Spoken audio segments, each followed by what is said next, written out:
Hey again, welcome back to episode 12 of Health and Wellness. We left off with talking about health and wellness values and priorities. We had a 2-column table. On the left-hand side of that table, you have my most important wellness values and priorities, and on the right side, you have my competing values and priorities. So from there, we talked about getting the right amount of sleep every night as a value and priority, and then we talked about working out at least 3 times during the work week as a value and priority.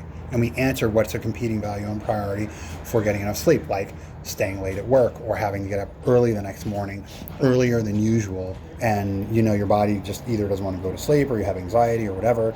So you don't necessarily get that amount of sleep because your priority is, do I lose sleep because I have to go to work, because I have to make money, etc.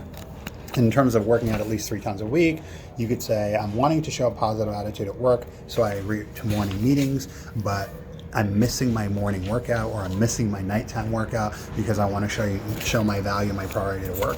So what are your most important health and wellness values and priorities? And then next to that, what are your competing values and priorities?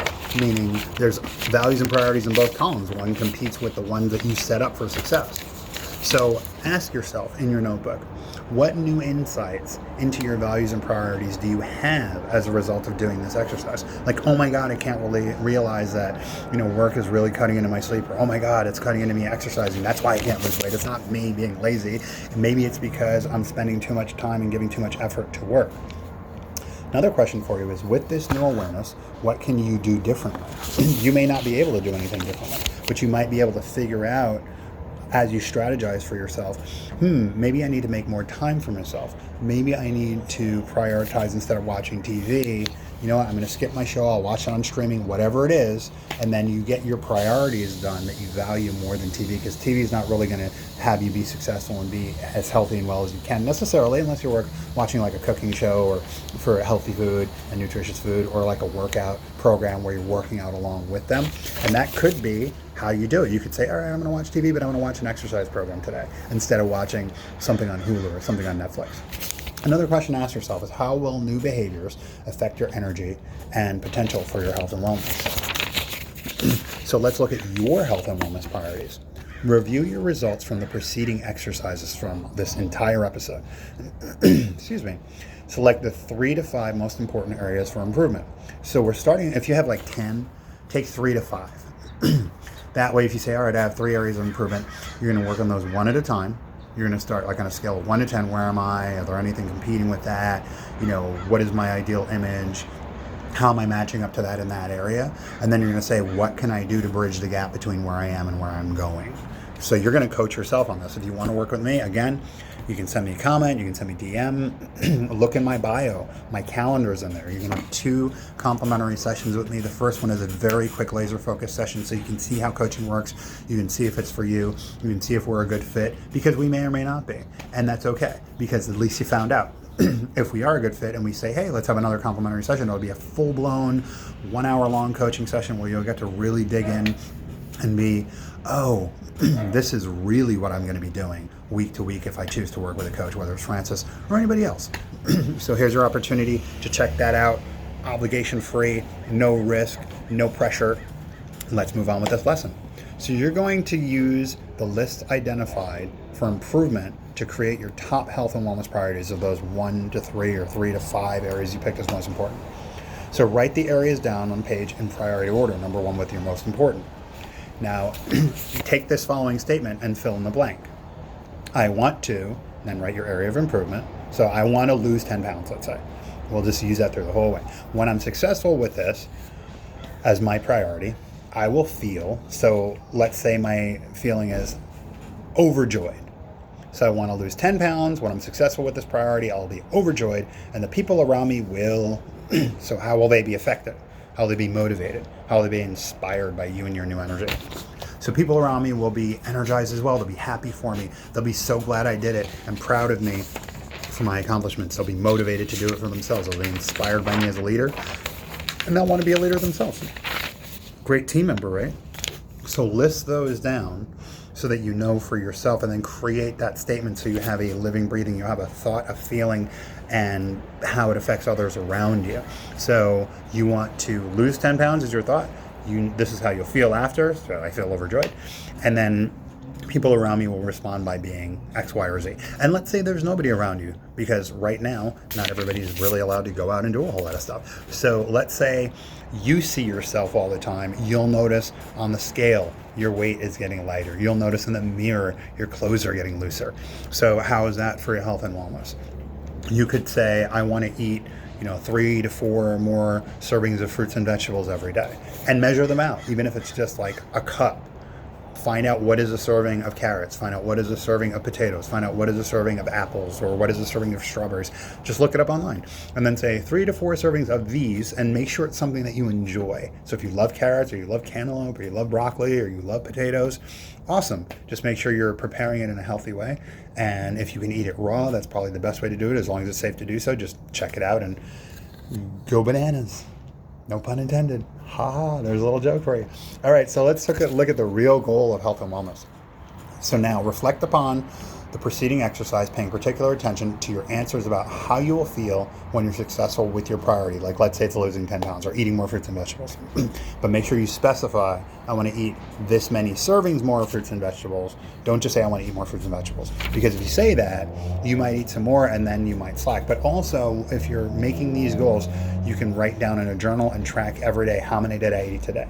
Did I meet my goal? Did I not? And if you didn't, you don't have to punish yourself or be mad about it. Just say, all right, I didn't meet my goal. When am I going to meet my next goal? So you promised something, you didn't deliver. How are you going to re-promise? How are you going to deliver next time? Because all we have is now. So if we fail in the now, failing is a doorway to success. And the more you fail, the sooner you fail, the sooner you'll be able to have that access to success. So don't look at failure as, oh my God, that's so bad, it's so terrible. Just look at it as, all right, that's my stepping stone. On to the next part. So what one word summarizes your feelings that you have after you're successful with your priority? It could be overjoyed. It could be content. It could be satisfied, and then write that word in capital letters. So that's your real goal. Your real goal, and what we're doing with health and wellness, is when you achieve success in the areas that you're looking to achieve success in, how do you feel inside? So we're not starting with how would you feel. We're starting with when you achieve success, how will you feel? That way you can create the scenario of, I'm thinking I want to do this for my success. I'm doing this for my success. And now that I've done this, I feel this way. And then that'll also bring you into an anabolic space. If you have any questions about this, again, comment to me, send me a DM, get on my calendar, talk to me directly. That way we can get on a phone call or on an internet video call, and we can talk face to face like I'm doing now, except this is one way. Or we could just have a conversation over the phone and we can figure out where you're at and where you want to be. So since the true goal comes from within, work with either me, by yourself, with your accountability partner, and create your true goal. So you could say, all right, I want to feel overjoyed with my health and wellness. And in order to do this, I'm going to eat more fruits and vegetables. I'm going to lose 10 pounds. And then what you can do from there is you can get even smaller, and you can say, I'm going to create this strategy to lose 10 pounds. Meaning I'm going to go for a walk every other day for half an hour until I lose 10 pounds. Or I'm going to go jogging, or I'm going to go lifting weights, or I'm going to go play a sport, or I'm going to go, jump up and down like jumping jacks or aerobics or yoga. Anything that you can devise that you'll enjoy doing, even if it pushes you a little bit. You might say, well, I don't enjoy lifting weights, or I don't want to go to the gym. I want to stay home. I want to turn on, Jack LaLanne. Yeah, you can tell how old I am now, right? So I want to turn on the TV and find out, I want to look at Peloton, which is more current. Jack LaLanne was like the Peloton of the 80s, except without all the fancy electronic equipment. So you can say that, and then you can do it, and then you can have that feeling of achievement. Because wellness is a state of being, and it's also an action. So go ahead and write down your plan now in your notebook. And remember, the best way for you to lead others is to lead by example. So that's our lesson on health and wellness. I know it might seem very generic, like what's your definition of health and wellness, and how would you describe what your goals are? But that's where we start. We start with where you are. We meet you where you are. We talk about what you want, because it's about your success. It has nothing to do with me. Just so you know, as a coach, I'm not a mentor. I'm not going to say, hey, I've been here where I had to lose 10 pounds before, or I had to go and lift some weights or do all this stuff, and I'm going to teach you how to do that. That's not what coaches do. That's not what I do as a coach. I'm not going to be a consultant. I'm not going to say, hey, I have this really great program right here, and it comes in this booklet, and it's called Energy Leadership, and I'm going to teach you how to use it, and then I'm going to send you off, and you're going to have all the tools that you need to know how to use it. I'm not a consultant. I'm also not your friend or family, because sometimes when you talk to friends and family, they don't necessarily have your agenda first and foremost. So as a coach, my job is to, one, be as non-judgmental as possible. So unfortunately, human beings are judgmental. We judge. So if you say, oh, Francis is wearing that stupid Universal sweatshirt again, you might say, I hate Universal, I work for Disney. Or you might say, okay, so he's wearing a Universal sweatshirt. But you might also say, are those palm trees behind him? Where is he right now? It's cloudy there right now. I wonder how warm it is right now. It must not be that warm. He's wearing a sweatshirt. We just go into that mode because that's just what human beings do with our ego. So as a coach, my training teaches me to be as least judgmental as possible. Because let's say you come to me with an idea and say, hey, I want to make $20,000 a month. If I'm your friend, I might laugh at you and say, you've never even made $1,000 a month. How are you going to make $20,000 a month? What are you, crazy? But as a coach, I'm going to say, great. Okay, so what do you want to do to get started on making $20,000 a month? Because I'm not going to judge what your goals are. I've coached people that have had goals that are sky high, like I want to triple my revenue. I make 6 figures. I want to make 7 figures, which would be tripling my revenue. I've never made consistent 6 figures. I've made 6 figures one time in my life. I sold a property and I was like, wow, I have all this money in my account. And then I spent it all because I didn't, use my savvy. And this is years ago. This is like 12 years ago. So I've had that, been there, done that thing, and never had 7 figures, but I've coached people that have. And instead of saying, well, I'm not qualified to coach them because I've never done that, that would be a mentor. I coach them on where they're at, where they want to go. I empower them on getting there.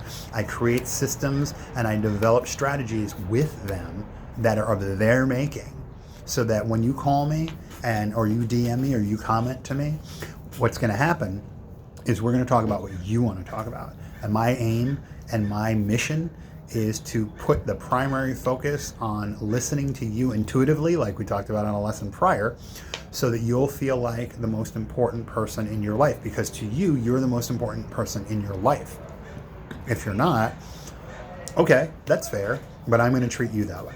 So that's how you can work with me and the various different ways and how I respond to working with you. So to wrap up lesson for episode 12, it's also lesson 12 on health and wellness, I'm going to give you an introduction to time management and balance. And again, like I said at the very beginning of this program, why did you start with time management so I can fit all this in my busy schedule? And you'll see when we get to time management and balance why it's last. You'll see at the end of this series of 13 episodes how you can go through and say, you know what, I don't care about anything else except productivity. I want to get the most out of building my business right now. Or I don't care anything else about, dynamic communication because I need to learn how to talk to people so that they respond to me. Or I don't care anything else about influencing others because I need to motivate others with strategies that I devise so that they can have a win scenario from me having a win scenario, building my business or being in a successful relationship, or having a great conversation with my kids or my parents or my coworkers, and go from there. And then you can just skip around to those lessons and get out of it what you want to get out of it. So thank you so much for watching all these episodes, even if you only watched this episode or skipped to the end. Thank you, thank you, thank you. I appreciate your time and your effort that you're putting into this. I hope you're giving it your all. Not all these areas may be applicable to you, and if they're not, let me know. As well, let me know if there's any topics I haven't covered that you want to learn how to move from that negative catabolic energy to that positive anabolic energy so that you can have the results that you want in your life when you want them, at your pace, and you can make that success inevitable. I will see you in a couple of days in episode 13, lucky 13. Thank you for joining me once again, and have a wonderful rest of your day. Thanks. See you soon.